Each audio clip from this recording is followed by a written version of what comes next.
Dear student, next topic पर discuss करते हैं। टॉपिक है हमारा स्वतंत्रता की रक्षा के लिए उठाए गए उपायों का वर्णन कीजिए।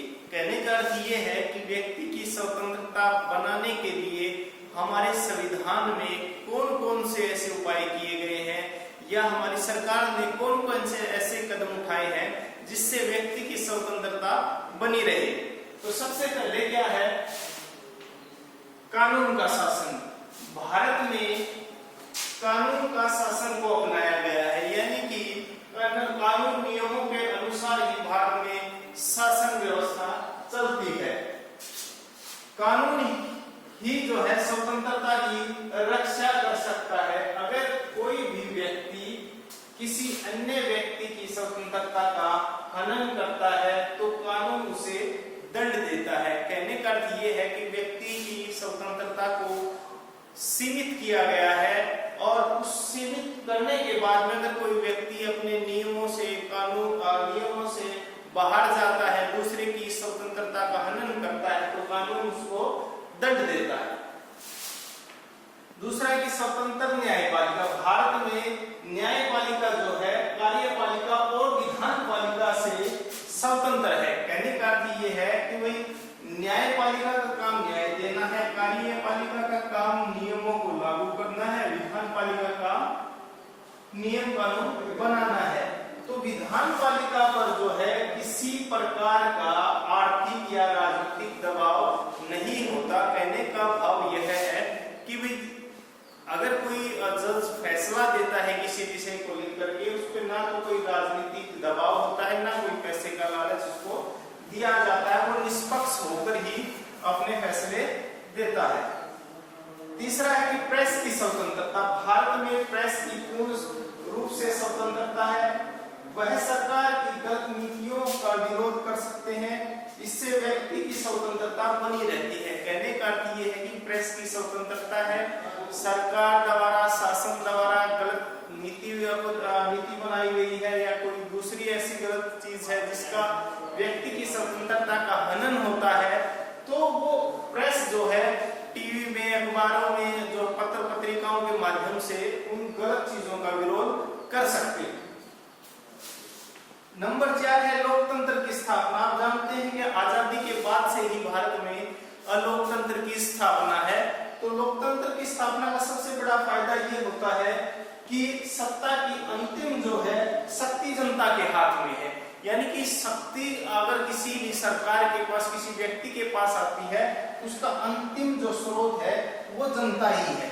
जनता ही शक्ति को जो है अपने एमएलए एमपी के माध्यम से जो है एक सरकार का जब गठन होता है तो वो उसको प्रदान करती है। व्यक्ति या जनता शक्ति कैसे देती है? वो देती है आपके वोट के माध्यम से।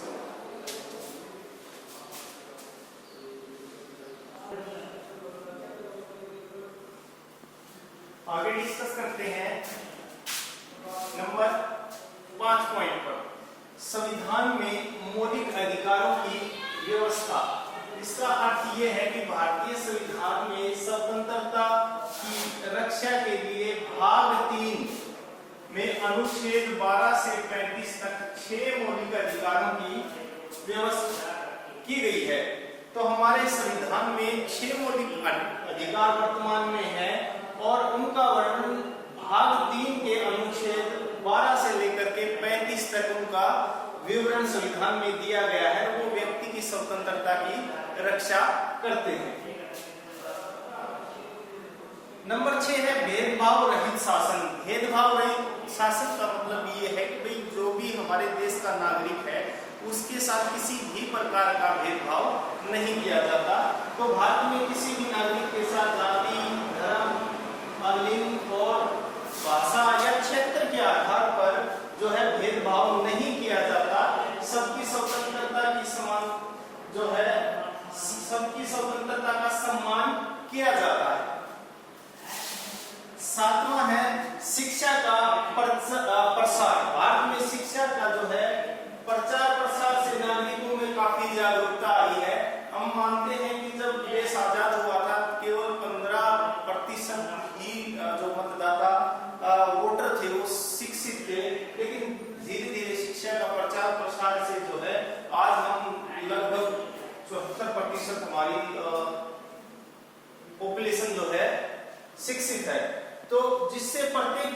अपनी स्वतंत्रता को बनाए रखने में मदद मिलती है, वो व्यक्ति अपने अधिकारों के प्रति जागरूक रहता है, जिससे उसकी स्वतंत्रता बनी रहती है। अंतिम पॉइंट है कि सामाजिक न्याय। भारत में सामाजिक न्याय प्रणाली को अपनाया गया। सामाजिक न्याय प्रणाली का ये है कि समाज में जितने भी वर्ग जाति समूह के लोग रहते हैं सबको एक ही समान जो है माना जाता है, उनके साथ किसी प्रकार का कोई भेदभाव नहीं होता।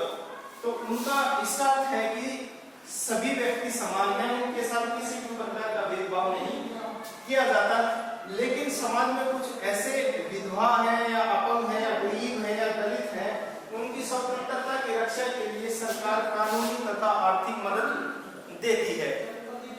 आर्थिक मदद का कि उनको पेंशन है, चाहे वो विधवा पेंशन हो, अपंगों की पेंशन हो या बुढ़ापा पेंशन हो, ये सभी के सभी सामाजिक दायरे में आते हैं। तो ये व्यवस्था की गई है। तो ये हमारा एक छोटा सा टॉपिक था कि भाई संविधान में स्वतंत्रता बनाए रखने के लिए, उसकी रक्षा के लिए कौन कौन से उपाय किए गए।